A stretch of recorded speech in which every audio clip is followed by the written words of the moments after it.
They say Phyllis Summers is the fiery heart of Genoa City. Wrong. She's the city's most effective demolition crew, and she's burning down every storyline with her. In the glittering chaos of Genoa City, subtlety has taken a long sabbatical. The latest storyline, a delirious entanglement of artificial intelligence, corporate sabotage, and emotional immaturity, plays like a soap opera fever dream. The supposed mastermind is Kane, a man whose schemes are as convoluted as they are self-serving. According to the logic of this farce, Kane has crafted a digital Frankenstein, an AI program he dangles before the city's titans like a sparkler in a fireworks factory. His grand plan? Lure Phyllis into theft, let her hand the program to Victor, and sit back as Jabot and Newman tear each other to pieces. Then, when the corporate corpses lie cold, Kane will slither in and claim the spoils. It's a charming fantasy if one ignores the glaring truth. Kane has all the menace of a damp sponge. For all his talk of power and strategy, he's a man whose defining move is, wait until everyone else ruins themselves. His team of unseen associates, his mysterious trains on every continent, and his quiet muttering in corner bars make him less a mogul and more a malfunctioning Bond villain without a plot or purpose. The writing grants him the illusion of genius while handing him dialogue that could bore paint off a wall. Phyllis, of course, is the queen of catastrophes, a walking disaster in lipstick and misplaced confidence. She doesn't merely make bad choices, she weaponizes them. Presented with Kane's AI, she does what Phyllis always does. She steals it, lies about it, and then attempts to outfox everyone, including herself. Her moral compass points wherever the next plot twist requires. She sells the program to Victor Newman, the man who has betrayed her more times than the writers can count, and expects it all to end well. One could almost admire the consistency of her delusion. Meanwhile, Victor, ever the patriarchal puppeteer, accepts Phyllis's offer not out of trust, but sheer opportunism. He sees a chance to humiliate Jack Abbott, his eternal nemesis, and of course, he can't resist. The man's vendetta against the Abbotts has aged worse than a bottle of Newman Enterprises champagne. It's flat, repetitive, and impossible to swallow. Victor's brilliance, once mythic, now manifests as predictable spite wrapped in a mumble. If the man spent half as much energy running his empire as he does plotting against Jack, Newman Enterprises might finally be interesting again. The supporting cast wanders through the wreckage, dutifully reacting to the nonsense. Jack bellows, Diane frets, and Billy, eternally the family screw-up, punches Adam in the face for sport. Adam, ever the sullen provocateur, heals at superhuman speed. His split lip vanishes faster than Phyllis's self-awareness. The writers call it continuity, viewers call it sorcery. Chelsea, bless her, tries to play moral compass, but ends up sounding like a disappointed camp counselor lecturing delinquents at reform school. As for Nikki and Victoria, they serve their traditional function, looking beautifully concerned while the men implode around them. Their hairstyles receive more consistency than the show's moral logic. Nikki's coiffure alone has inspired more commentary than the show's supposed AI crisis. If the apocalypse arrived tomorrow, she'd survive it perfectly styled, glass in hand. And yet, beneath the absurdity, a certain tragic comedy emerges. Kane and Phyllis orbit one another like two malfunctioning satellites, drawn together by mutual deceit and a faint whiff of sexual tension. Theirs is not romance, it's a slow-motion car crash with flirtation as background music. He suspects her of theft. She pretends innocence. They spar, they smirk, and the audience collectively sighs. It's a dance of manipulation where neither partner can lead because both are too busy tripping over their own egos. Phyllis's war with herself extends beyond Kane and Victor. Her true obsession remains Jack Abbott, the ex she can't forgive for moving on with Diane. Every scheme she concocts circles back to that wound. Even her supposed quest for corporate power is just a melodramatic tantrum disguised as strategy. She doesn't want Jabot. She wants revenge, validation, and attention, preferably in that order. If she does manage to seize the company, she'll probably sell it back to Jack within a week, citing closure. The show's writers, apparently allergic to progress, keep recycling these emotional carcasses. The dialogue loops like a scratched record. Kane doubts Phyllis. Phyllis insists she's misunderstood. Victor smirks ominously. Jack vows vengeance. Rinse, repeat, yawn. Episodes blur into one another until the plot feels less like storytelling and more like déjà vu. Viewers could miss 4 days and return to find the same arguments, the same smug smirks, the same inexplicable wardrobe choices. Speaking of which, Kane's billionaire status must come with a clause banning him from wearing anything pressed or stylish. The man dresses like he raided a clearance rack during a blackout. Viewers have pleaded for a touch of Ralph Lauren, or at least a shirt that doesn't look personally offended by an iron. When your fashion sense is outshone by the set decor's fake funeral flowers, it might be time to reassess. The few remaining voices of reason, Lily, Chelsea, and the eternally exasperated Billy, are rendered irrelevant by the script's obsession with chaos. Lily, now the paragon of moral superiority, lectures Kane with the fervor of a Sunday school teacher scolding a delinquent altar boy. Her sanctimony is exhausting, especially considering she's been written into saintly oblivion. Chelsea preaches self-awareness while dating men whose collective emotional IQ could fit on a post-it. Billy, despite the occasional heroic impulse, remains Genoa City's professional punching bag, forever doomed to lose at love, business, and basic decision-making. Even the set design has joined the rebellion. The Abbott Mansion, freshly remodeled, looks less like an ancestral home and more like a high-end mortuary, courtesy of those dreadful fake flowers on the mantel. If Jabot's finances ever collapse, the Abbotts could easily pivot into the funeral business. Half the decor is already in place. The AI plotline, pitched as futuristic intrigue, instead plays like a tech-themed scavenger hunt conducted by people who can barely manage their smartphones. No one seems to understand what the program does, yet everyone treats it as the nuclear launch code to corporate Armageddon. Characters toss around words like firewall and kill switch, as if they're reading from an instruction manual written by a toddler. For all its supposed sophistication, the AI storyline is little more than a shiny MacGuffin, a tool for betrayal, suspicion, and overwrought dialogue. The result is a storyline so bloated, it collapses under its own melodrama. The audience is expected to believe that these billionaires, CEOs, and self-proclaimed geniuses are simultaneously capable of high-stakes espionage and too foolish to notice obvious duplicity.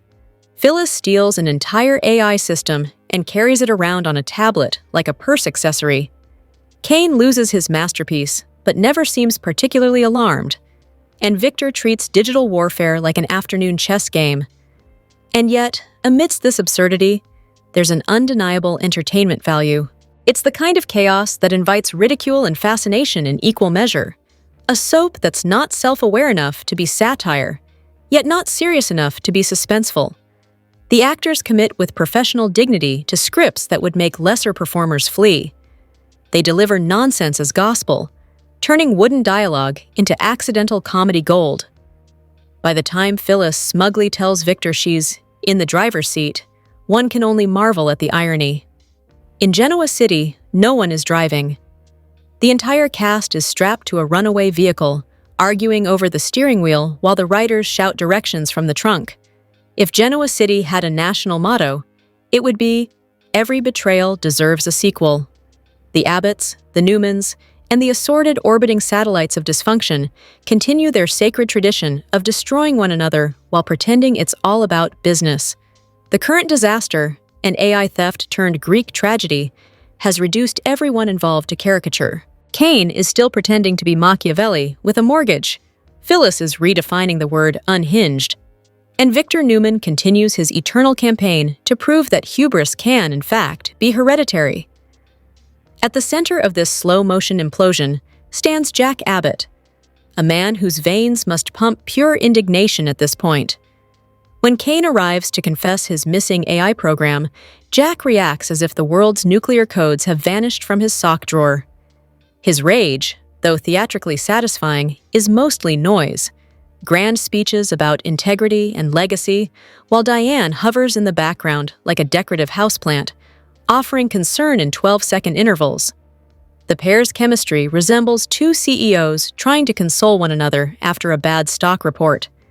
Diane's most memorable contribution is redecorating the Abbott mansion with flowers so aggressively artificial they could double as props in a morgue.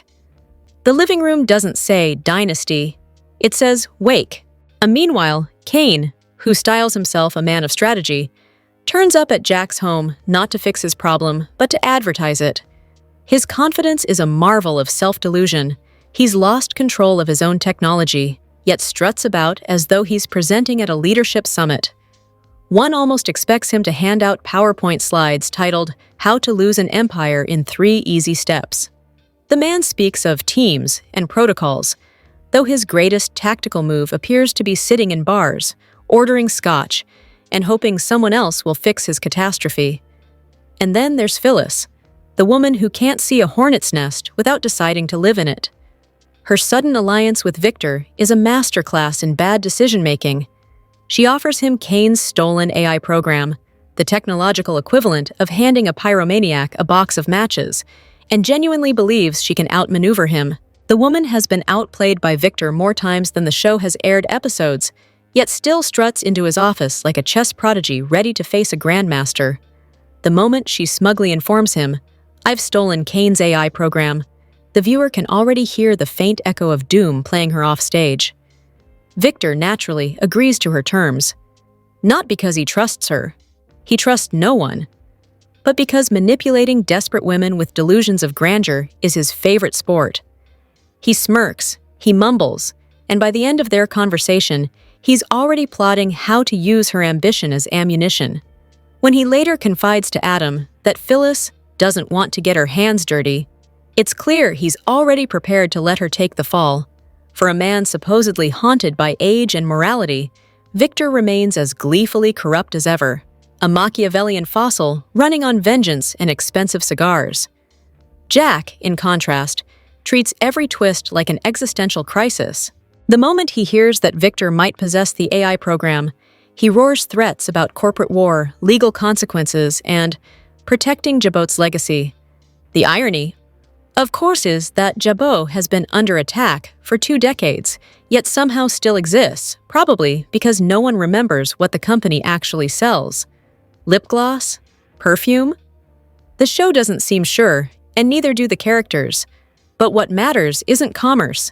It's the illusion of high-stakes business conducted by people who spend most of their time drinking or scheming in hotel lounges. Billy, bless his perpetually doomed heart, attempts to help by gathering intel on Phyllis. His role as hero for a change is so rare that it feels like a casting error.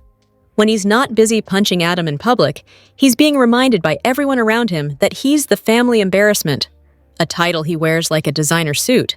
The show's idea of character development for Billy is alternating between rage and remorse, like a malfunctioning metronome. And speaking of Adam, Genoa City's resident chaos agent, he spends half his screen time antagonizing Billy and the other half nursing a face that apparently heals faster than Wolverine's. One day, he's bleeding from a split lip. The next, he's spotless, smirking his way through scenes with Chelsea, who's been repurposed into a moral life coach no one asked for. Adam's penchant for self-destruction remains unmatched, but at least his wardrobe is consistent. Dark, brooding, and perpetually unwrinkled, unlike Kane's tragic collection of rumpled t-shirts. Elsewhere, the supporting cast drifts in and out like confused extras in a Shakespearean farce. Sharon wrings her hands over Noah's mysterious accident, demanding to know why he hasn't woken up, apparently unaware that the man is in an induced coma. Her hysteria borders on performance art. It's as if the writers are testing how far they can stretch believability before the audience starts rooting for medical malpractice. Nick, ever the glowering protector, plays detective without credentials, pacing around as though sheer fury might generate clues. Sienna and Audra, the side characters caught in this whirlpool of melodrama, offer little beyond speculation. The bar they frequent in Los Angeles is allegedly upscale, though it resembles a converted storage unit with better lighting.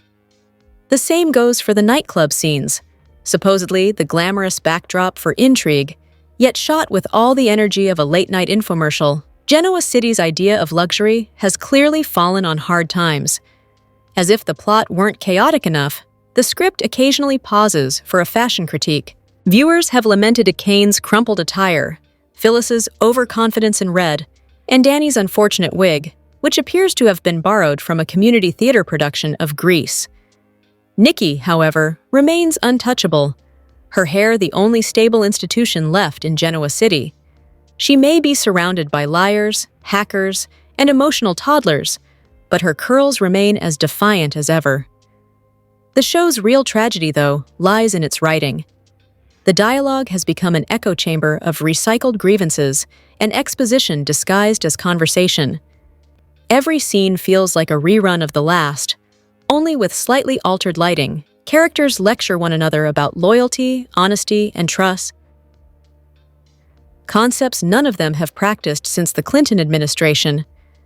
The supposed emotional beats land with all the weight of a damp tissue. When Phyllis pleads that she only wanted a fair chance, it's difficult not to laugh. A fair chance at what? She's betrayed every ally she's ever had, manipulated every man within a 10-mile radius, and still insists she's misunderstood. Her self-pity has become a performance genre of its own. Even her children, Daniel and Summer, seem to oscillate between frustration and disbelief whenever she enters a room. She claims to want redemption, yet immediately plots her next act of treachery. It's not ambition, it's compulsion. And then there's the ever-simmering rivalry between Phyllis and Diane, a feud so old it should qualify for a pension. Diane, now married to Jack, appears to exist solely to infuriate Phyllis, who still behaves as though she's been robbed of her rightful place as the Abbott family's queen bee. Every glare, every passive-aggressive remark, every self-justifying monologue only deepens the portrait of a woman who cannot stand to see anyone else content. The audience has been trapped in this ouroboros of resentment for months. Kane suspects Phyllis. Phyllis blames Victor. Victor manipulates Jack. Jack curses Diane. Diane blames Phyllis. It's less a plot than a hamster wheel powered by vanity and selective amnesia. Even secondary details, fake flowers, missing tablets, wardrobe disasters, are dissected with more passion than the main storyline, because at least they change occasionally. When the show ventures beyond its corporate squabbles, it tumbles headfirst into absurd melodrama. Fans are left to wonder whether Tessa and Daniel actually slept together, or if that was another dream sequence no one bothered to clarify. Sharon's emotional breakdowns border on parody, and Nick's paternal rage is indistinguishable from constipation. The supposed emotional stakes are so overwrought that laughter becomes the only sane reaction. At this point, the audience's empathy lies not with the characters, but with the actors forced to deliver these lines. Many have pointed out, correctly, that criticizing the performers for bad writing is like blaming the messenger for the apocalypse. They show up, they recite, they emote, and they keep a 50-year-old soap alive, despite the narrative equivalent of quicksand. It's a thankless job, especially when every storyline eventually devolves into Victor winning again. And that's the real issue. The young and the restless has forgotten how to surprise. Victor's dominance, Phyllis's delusion, Jack's outrage, each are scripted inevitabilities. The AI program is not a plot device, but a placeholder, a glittery distraction from the creative stagnation beneath it. The show has replaced tension with repetition, complexity with noise. It's not that the audience doesn't care what happens next, it's that they already know. If this is Kane's master plan, to pit empires against each other while hiding behind a Scotch glass, then perhaps he deserves the chaos he's created. If it's Phyllis's redemption arc, she's marching toward it backward, blindfolded, and holding a match. And if it's Victor's victory lap, one can only hope the man eventually gets tired of circling the same track. Because at this point, Genoa City doesn't need artificial intelligence. It needs genuine imagination. There comes a point in every long-running soap when the writers seem to abandon logic entirely and surrender to chaos. The Young and the Restless has not merely reached that point, it has built a vacation home there. The current arc, a mangled symphony of AI espionage, recycled vendettas, and emotional stagnation, has turned the once glamorous Genoa city into a carnival of delusion. And at the center of the circus twirls Phyllis Summers, the self-appointed ringmaster of her own downfall. Phyllis's storyline has now achieved an almost mythic level of absurdity. She has stolen Kane's AI program, betrayed him, aligned with Victor, lied to everyone who has ever cared about her, and somehow still believes she's the misunderstood heroine of her own tale. She walks into every confrontation armed with righteous indignation and exits with another enemy. Her latest ambition, to wrest control of Jabot from Jack, has less to do with corporate conquest and everything to do with emotional vengeance. It's not business, it's therapy through sabotage. Her motivations are, as always, a cocktail of resentment and self-delusion. She despises Victor but trusts him to help her. She claims to want power but spends her energy settling personal scores. Even her relationship with Kane oscillates between seduction and sabotage. He's the wary conspirator, she's the self-sabotaging genius. Their exchanges, filled with tension and veiled threats, would almost pass for intrigue if they weren't surrounded by dialogue that sounds like it was written by a committee of sleep-deprived interns. Kane, meanwhile, has become the poster child for squandered potential. He's a man who fancies himself a puppeteer, yet constantly tangles himself in his own strings. Once poised as a cunning disruptor, he's now reduced to lurking in dimly lit clubs, muttering about strategy while being perpetually outsmarted by people he calls amateurs. His alleged wealth and intelligence vanish every time he opens his mouth. For someone who claims to be orchestrating a master plan, he spends a suspicious amount of time explaining it to his enemies.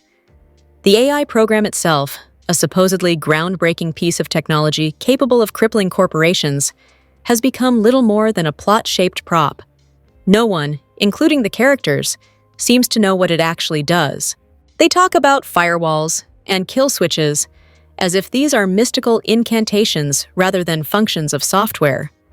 The audience is expected to believe that Kane, Victor, and Phyllis are waging a digital war for control of Genoa City's future, when in truth, they're just shuffling USB drives and glaring meaningfully at computer screens. The real conflict, of course, isn't technological. It's egotistical. Phyllis wants validation, Victor wants dominance, Jack wants control, Kane wants relevance. The AI is merely a mirror reflecting their vanity. Each believes they're the smartest person in the room, yet every move they make exposes how catastrophically stupid they've become. Victor will inevitably win, because he always does. Phyllis will self-destruct, because she always does. And Jack will once again be left clutching his temples, muttering about legacy, as though the word itself could resurrect his company from narrative bankruptcy. The show's moral center, once tenuously held by characters like Lily and Sharon, has evaporated entirely. Lily has evolved into a sermon in human form, smug, sanctimonious, and perpetually disappointed in everyone else's humanity. She brandishes her moral superiority like a weapon, conveniently forgetting that her own history is far from spotless. Her current fixation on punishing Kane is not justice, it's hypocrisy dressed as virtue. Sharon, meanwhile, continues her eternal audition for most fragile human being alive. Her scenes oscillate between whispering panic and full-blown hysteria, particularly when her son Noah lands in the hospital. Watching her demand answers from doctors about why her comatose son won't wake up yet is an exercise in masochism. The man is in an induced coma, a fact explained to her multiple times, apparently to no avail. Her tears may glisten under perfect lighting, but the script gives her nothing but recycled agony. Even the secondary players, Chelsea, Sienna, Audra, and the eternally confused Danny, float through scenes like lost souls from other shows. Chelsea moralizes, Sienna looks perpetually unwashed, Audra schemes without purpose, and Danny's hairpiece has its own plot arc. The supporting cast has been reduced to narrative filler, padding out scenes with the emotional impact of elevator music. And then there's the audience, the unsung casualty of this mess. Decades of loyalty are rewarded with recycled storylines and incoherent plotting. The once cutting family rivalries have softened into self-parody. Viewers now tune in less for suspense and more for sport, counting continuity errors, mocking wardrobe choices, and wagering on how long it will take before someone screams, "You'll regret this," again. When Adam's facial injuries heal faster than a bad transition, or when Phyllis's stolen tablet vanishes mid-scene, the audience no longer questions it. Continuity has been demoted to myth. Even the moral debates among fans have turned into miniature soap operas of their own. Some plead for Phyllis's redemption. Others beg for her permanent exile. One camp argues that Michelle Stafford is too talented for the drivel she's given, while another insists she's ruined the role entirely. The arguments grow so passionate that they overshadow the story itself, a perfect metaphor for the show's decline. The writing is no longer driving the discourse. The confusion is. Victor Newman, still the self-anointed god of Genoa City, lumbers through each episode like a relic of his own legend. His endless vendetta against Jack is no longer menacing, it's exhausting. His dialogue, once thunderous, now drifts into gravelly incoherence. Whatever moral high ground he once claimed has long been eroded by repetition. Yet the show still treats his every smirk as revelation, his every whisper as prophecy. The writers, much like Victor himself, cannot imagine a world in which he isn't the center of it. Meanwhile, Jack and Diane's partnership continues to redefine the word lukewarm. Their conversations, half crisis management, half couples therapy, feel less like passion and more like project meetings. Diane's contribution to the plot is largely ornamental. Her greatest act of rebellion is floral arrangement. And when the Abbott mansion itself becomes a topic of debate, those dreadful fake flowers, that funeral home aesthetic, it's a sign the story has lost all momentum. The decor gets more attention than the dialogue. The tragedy of The Young and the Restless is not merely that it's predictable, it's that it once wasn't. There was a time when schemes had coherence, betrayals had emotional weight, and characters evolved rather than orbiting their worst impulses. Now, everything is circular. Phyllis plots, fails, cries, repeats. Victor threatens, wins, gloats, repeats. Jack fumes, forgives, fumes again. The repetition has become ritual, a soap opera liturgy recited daily before a weary congregation. And yet, somehow, the show endures. Perhaps it's the comfort of familiarity, the hypnotic rhythm of melodrama, or the faint hope that one day someone will actually learn a lesson. But until that miracle occurs, Genoa City will remain what it has become: a petri dish of vanity, vengeance, and very bad Wi-Fi. In this latest saga of digital deceit and emotional bankruptcy, one truth emerges above all. The most dangerous virus in Genoa City isn't Kane's AI program. It's hubris. It infects every character, corrodes every relationship, and powers every catastrophe. Phyllis believes she can outsmart the devil. Victor believes he is the devil. Jack believes he's still the hero. And Kane, poor delusional Kane, believes he's the author of this chaos when he's merely another plot device on autopilot. So, what's next for Genoa City? Another betrayal, another alliance, another implausible resurrection of some forgotten villain. The writers will continue to shovel melodrama into the furnace while the audience watches the flames. Equal parts appalled and entertained. Because for all its absurdity, The Young and the Restless still offers something no algorithm could ever generate: the thrill of watching intelligent adults destroy their own lives with Shakespearean dedication and reality show flair. Perhaps that's the real genius of Genoa City. Not its AI, but its infinite capacity for self-destruction. The Young and the Restless, spoilers for Wednesday, October 29th, hint at bombshells on the horizon in both Genoa City and Los Angeles. 2 more GC residents will head to LA while someone interrogates a new friend and a character protects their interests. What's on the horizon for Wednesday's show? Time to find out. The Young and the Restless, spoilers for Wednesday, October 29th, reveal that Nikki Newman and Victoria Newman will head to LA to be there for Nick Newman and Sharon Newman, in light of Noah Newman's car crash. What kind of drama will they stir up while there? Will Claire Newman be pleasantly surprised to see them, or a tad horrified, considering she's on vacay with Holden Novak? On the other side of LA, Kyle Abbott will grill Sienna Bacall. Kyle hopes to get some dirt on Audra Charles, so what kind of information will the club owner offer up?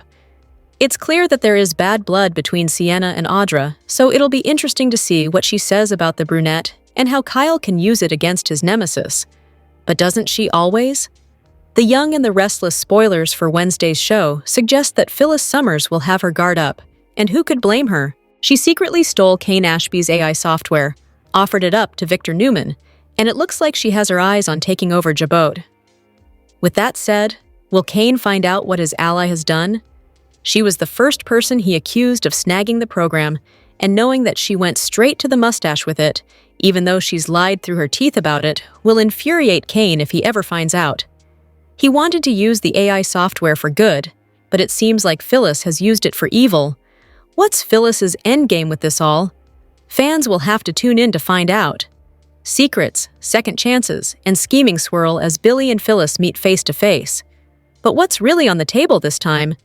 Thursday's lone Y&R spoilers photo features Billy and Phyllis, two characters whose relationship has been pretty rocky as of late. What do they have to discuss? Why Kane's AI weapon, of course. On Thursday, the daily teasers include Victor offering Michael a second chance. Plus, Jack takes a stand to protect Jabot. Kane warned him that Victor and Phyllis might be coming after the cosmetics company, so he needs to take action to prevent disaster from happening. Additionally, Phyllis and Billy trade intel. In the above image, things look pleasant between the two despite their recently turbulent relationship. Maybe Billy's on his best behavior because Jack wants his brother to figure out what Phyllis knows. They want to know whether she's behind the stolen AI along with Victor.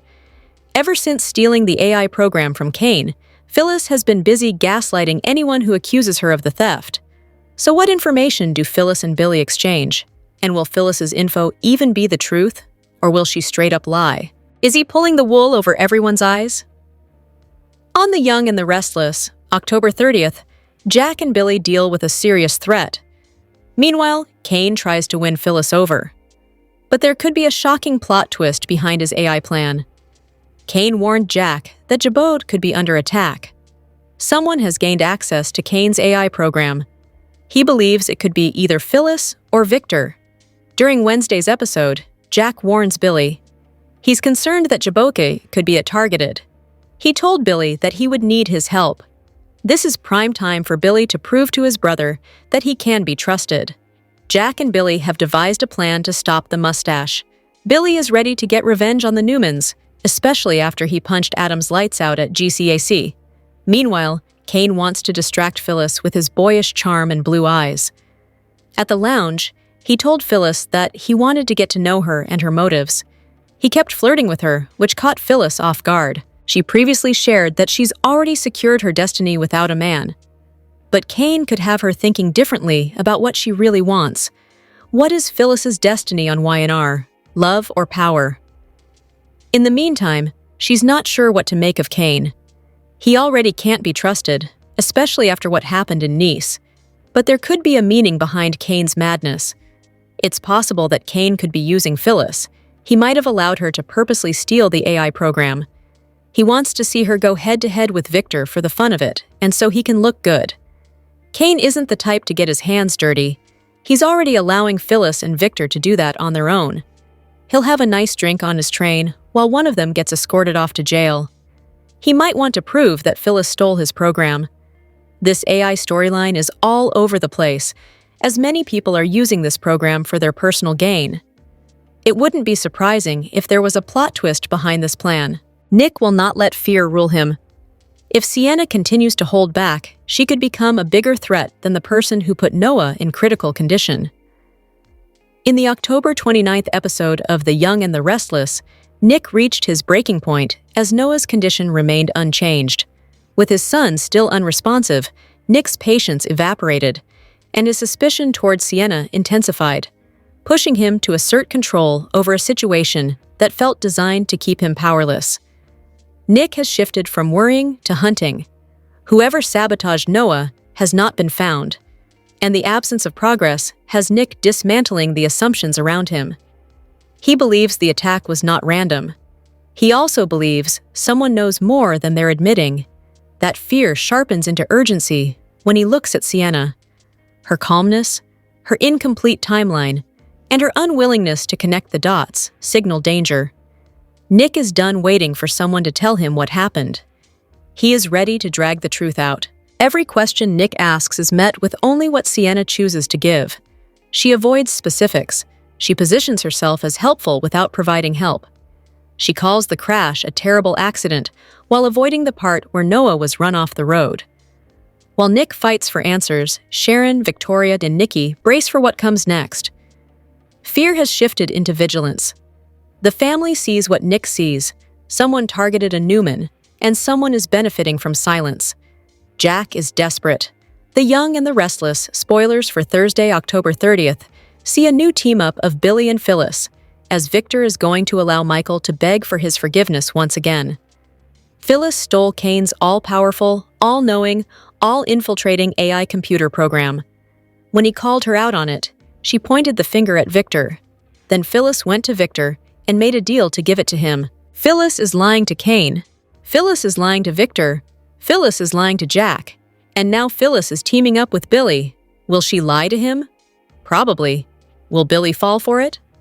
Probably. Will Billy lie to Phyllis? Probably. Will Phyllis and Billy fail spectacularly, together and separately? There is no doubt about it. This is going to be one heck of a train wreck. Ever since Victor banished Michael for daring to save Victor without asking Victor's permission first, Victor has allowed Michael to feel bad about it and beg Victor's forgiveness. Now that Victor has emotionally tortured Michael and placed a horrible strain on his marriage to Lauren, Victor might consider giving Michael another chance to prove that Victor is the most important person in his life. As soon as Michael jumps through the following hoops, Jack told Diane that he is terrified of losing the company his father, John E., built.